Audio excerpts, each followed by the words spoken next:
네, 이번에는 직관적 사고에 대해서 한번 알아보려고 하는데요. 직관적 사고는 유아기 사고의 특징 중에 하나라고 할 수 있습니다.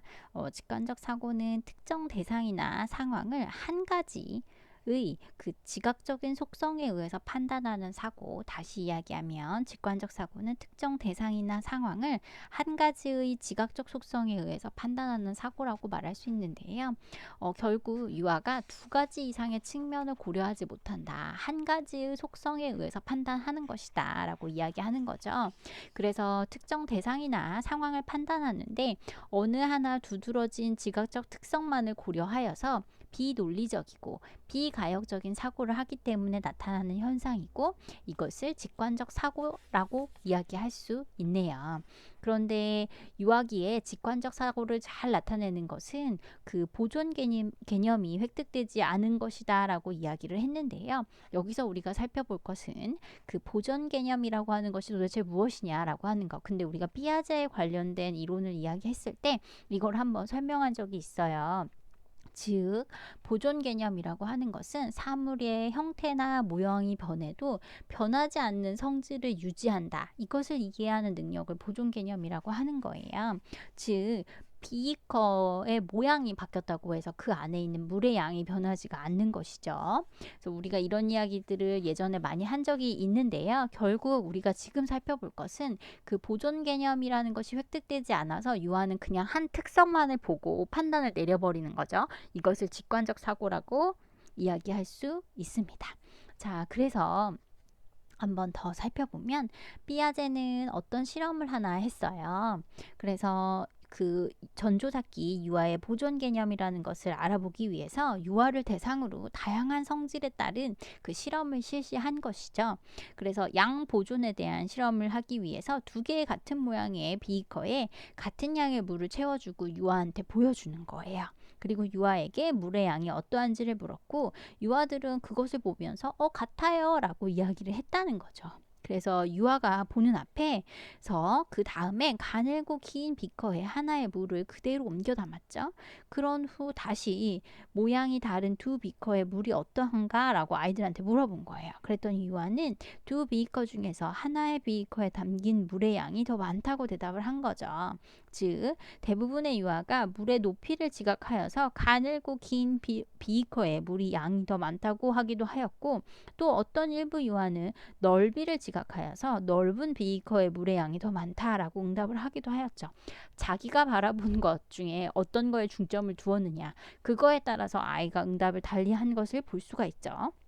하나의 특성, 넓이를 받느냐 아니면 길이를 받느냐 그래서 전체가 그럴 것이다 라고 생각하는 것이죠. 이것을 바로 직관적 사고다 라고 이야기했고 이 직관적 사고를 잘 나타내는 것이 지금 이 액체에 대한 보존 실험을 한 것이고 이것은 결국 유아의 전 조작기의 그 사고 즉 유아의 보존 개념이라는 것 때문에 보존 개념을 획득하지 못했다라고 하는 것 때문에 아예 직관적 사고라는 것을 하고 있구나라고 하는 부분을 볼 수가 있다라는 거죠. 그래서 이렇게 액체에 대한 보존 실험이 결국 무엇을 말하느냐? 유아가 양에 대한 보존 개념을 획득하지 않았다라고 하는 부분을 알 수가 있습니다. 또 다른 보존 개념에 대해서 한번 이야기를 해볼까요? 이번에는 수 보존. 우리가 지금 비커에다가 실험을 하는 것은 양에 대한 부분인데요. 이제 수에 대한 보존 실험이라는 것을 할 수가 있겠죠. 자, 그래서 수 보존에 대한 개념을 알아보기 위해서 동일한 개수의 구슬을 위아래로 나란히 두었던 거예요. 나란히. 그리고 구슬의 개수가 같은지 아니면 어느 쪽이 더 많은지 그것을 유아한테 질문을 한 것이죠. 그랬는데 유아는 구슬의 개수가 같다고 대부분이 대답했어요. 또 다음으로 유아가 보는 앞에서 한 줄의 구슬을 늘려놓고 아이들한테 질문을 했죠. 그랬더니 유아는 늘려놓은 구슬을 가리키며 개수가 더 많아요 라고 이야기를 한 거예요. 그래서 요거 동일한 간격으로 했더니 같아요 라고 했는데 여기가 더 많아요 라고 이제 이야기를 한 거죠. 이것 자체가 결국 또 유아의 수 보존 개념이 부족하다라는 것을 알 수가 있는 거죠. 즉 유아가 구슬 전체의 길이와 구슬 가는 간격을 동시에 고려하여서 사고하지 못하고 직관적으로 이 전체 길이만을 보고 자기가 생각을 한 거예요. 이게 더 많구나 라고 하는 것.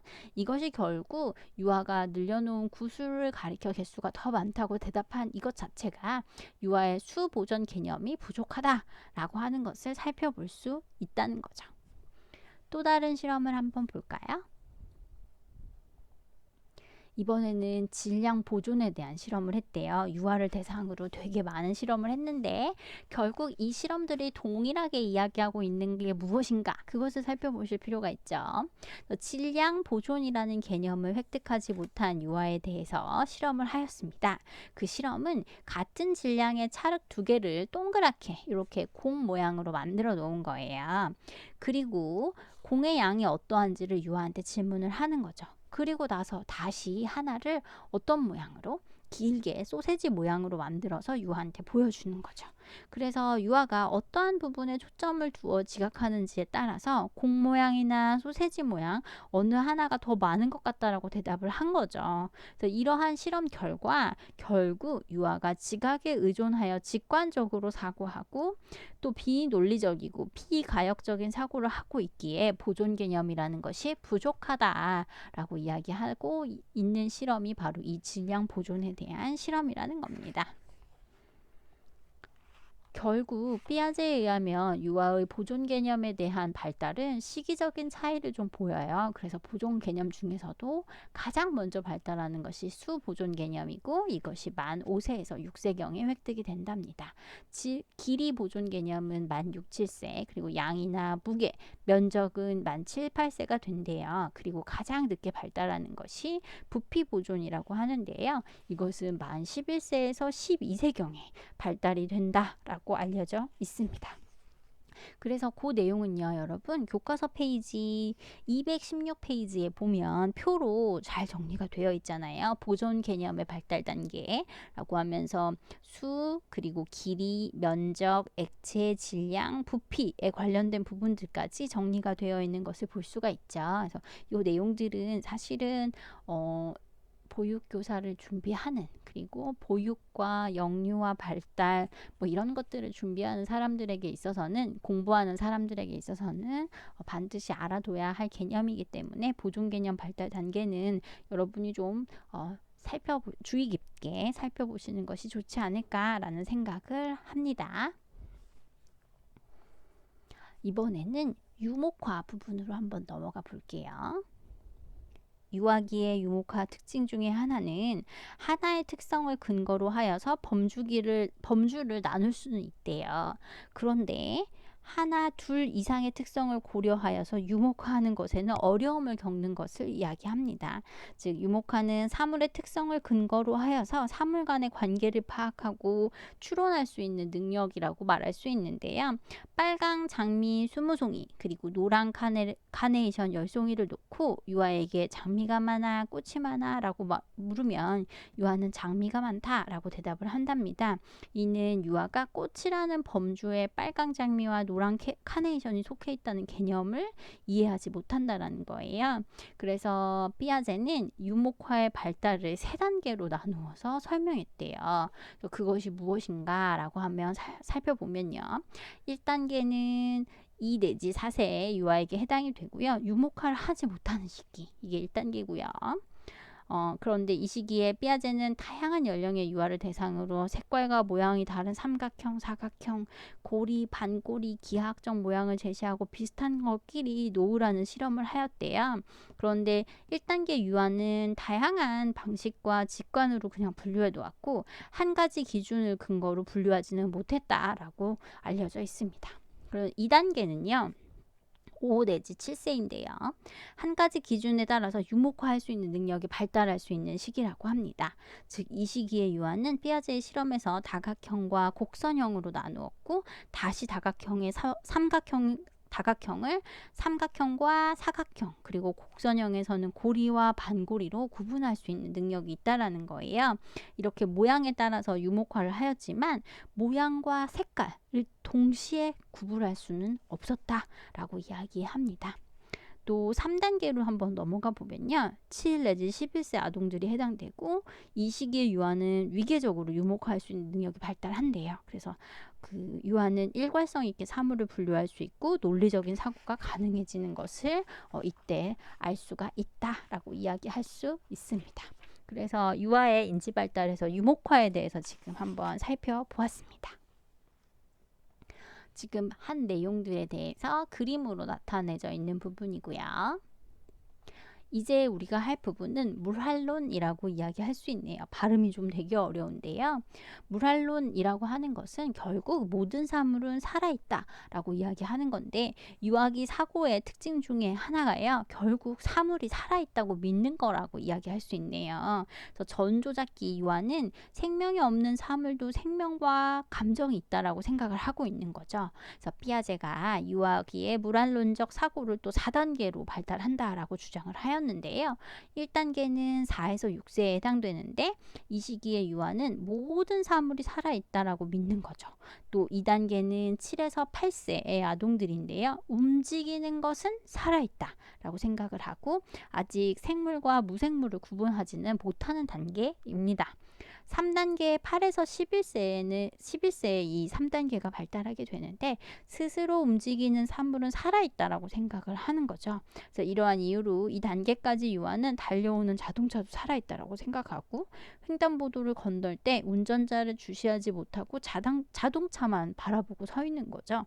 마지막으로 11에서 12세 생물과 무생물을 구분할 수 있게 돼서 정말로 생물만을 살아있는 것으로 인식하는 단계가 바로 이 4단계 중에 마지막 단계라고 이야기할 수 있고요. 결국 사물이 살아있다라고 믿는 것, 그것이 물활론이다 라고 하는데 유아기에도 이런 물활론이라는 것이 그 사고의 특징 중에 하나이고 이 물활론은 결국 연령이 높아져 가고 아이의 사고력이 좋아질수록 보다 세부적으로 잘 알아가고 있는 부분을 볼 수가 있는 거죠. 자, 다음은 실제론입니다.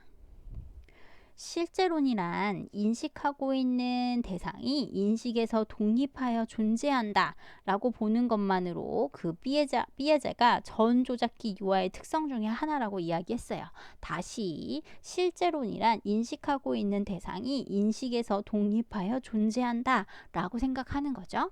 그래서 유아가 현실과 환상을 잘 구분하지 못하고 환상에 존재하고 있는 사건이나 사물 등을 현실에서 직접 경험하였다고 믿기도 하는 그러한 현상들. 그래서 유아가 꿈에서 일어났던 일이 현실에서 일어난 일로 여기기도 하고 그러한 부분들을 나타내는 특성들을 이야기하고 있습니다. 예를 들어서 유아가 유아교육기관에서 친구들에게 자기가 가지도 않은 놀이공원에 다녀왔다라고 이야기하는 거예요. 그래서 친구들과 함께 이야기하다가 B 유아가 어제 엄마랑 아빠랑 어디 놀이동산 갔다 왔었어. 무지 재밌었어. 라고 말하는 것을 들은 또 다른 A 유아가 나도 어제 갔었다. 라고 이야기하는 거죠. 그러니까 거짓말 이렇게 하는 것이 아니고 A 유아는 B 유아의 이야기에 관심을 갖는 친구들의 그 관심을 받는 아이의 모습을 보고 자기도 관심을 받고 싶어 거짓말을 하는 경우도 있을 수도 있어요. 그러니까 거짓말을 진짜 마음 먹고 나 안 갔다는 사실을 알고 있지만 갔다라고 말하는, 왜냐면 나도 저렇게 갔었어 라고 뽐내고 싶은 마음에 거짓말하는 것도 있을 수 있죠. 그렇지만 자기가 실제로 꿈에서 어제 간 거예요. 놀이공원에 어제 갔던지 그제 갔던지 꿈속에서 간 경험이 있었던 거죠. 그리고 그것을 내가 갔었다라고 믿고 말한 것일 수도 있다라는 거죠. 그러니까 거짓말을 친 아이도 있을 수 있겠지만 얘는 현실 자기의 그 비현실 속, 즉 꿈속에서 이러한 경험을 했었다라고 믿고 그 자체를 믿고 말한 경우도 있을 수도 있다. 이것이 바로 실제론이다 라고 이야기할 수 있겠습니다. 유아 교사나 부모는 이러한 유아의 인지적 특성을 알아야 돼요. 그래서 거짓말쟁이 너 왜 자꾸 거짓말하니 이렇게 이야기하는 것이 아니고 이 아이가 정말 그것을 믿고 있는지 여부를 살펴서 그 아이한테 대응할 필요가 있다라는 거죠. 그래서 이러한 인지적 특성을 알지 못한다면 아이에 대해서 잘못된 판단을 내릴 수가 있잖아요. 그렇기에 유아 교사나 부모는 이러한 유아의 인지적인 특성을 알아야 하고, 유아가 어떤 의도에 의해서 거짓된 말을 하고 있는 것인지, 아니면 환상을 실제에서 발생한 사건이다라고 여기고 말을 하는 것인지 관찰하여서 대응할 필요가 있겠죠. 그래서 만약 아이가 친구들한테 관심을 받고 싶어서 그런 거짓말을 한다는 사실을 알았다면 거기에 따른 대처가 달라야 될 것이고요. 또 반대로 이 아이가 환상과 실제를 잘 구분하지 못하고 그것을 믿고 말하는 거라면 이 거짓말처럼 말하는 것에 대한 그 대처와는 또 달라야 되는 거죠. 그래서 아이가 도대체 어떠한 그 원인에 의해서 이렇게 하고 있는 건지라고 하는 부분을 반드시 파악할 필요가 있겠습니다. 그래서 그 주목을 받고자 계속 노력하는 아이한테는 조금 더 유연하게 다가가서 아이의 마음을 충분히 인정해주고, 그래, 친구들의 관심을 받는 건 진짜 좋은 거지. 그래, 부러워서 그런 말을 할 수도 있어. 라고 인정을 해준 다음, 그렇지만 라고 하고 앞으로 어떻게 해야 되는지를 제시하는 것들도 필요할 것 같고요. 또 만약에 아직 그 현실과 환상을 잘 구분하지 못하고, 또 현실에서 일어나지 않은 일을 현실에서 일어났다라고 믿고 말하는 거에 대해서는 조금 더 기다려주고 아이가 성장하는 것을 조금 더 도울 필요는 있을 것 같습니다. 이렇게 어떤 의도에 의해서 이렇게 된 것인가 여부를 잘 관찰하여서 적절한 대응을 하는 것이 필요할 것이다 라고 생각이 듭니다. 네, 수고하셨습니다.